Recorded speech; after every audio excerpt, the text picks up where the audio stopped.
ago, integrated the turn signals for the Yamaha R6.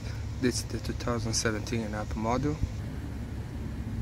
Now hitting the brake lights. Now everything integrates, makes it more visible for everybody to see you, especially at night. Turn signal to the left as I put together with the brake lights. So if I hit the brake lights,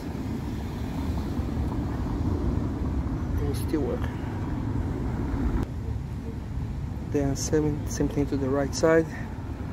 Looking to the right, hit the brakes, everything lights up. Fantastic thing. I added the 3M Extreme duct tape. It's about $3.47 at Walmart. It's the black, the one that is super strong Velcro.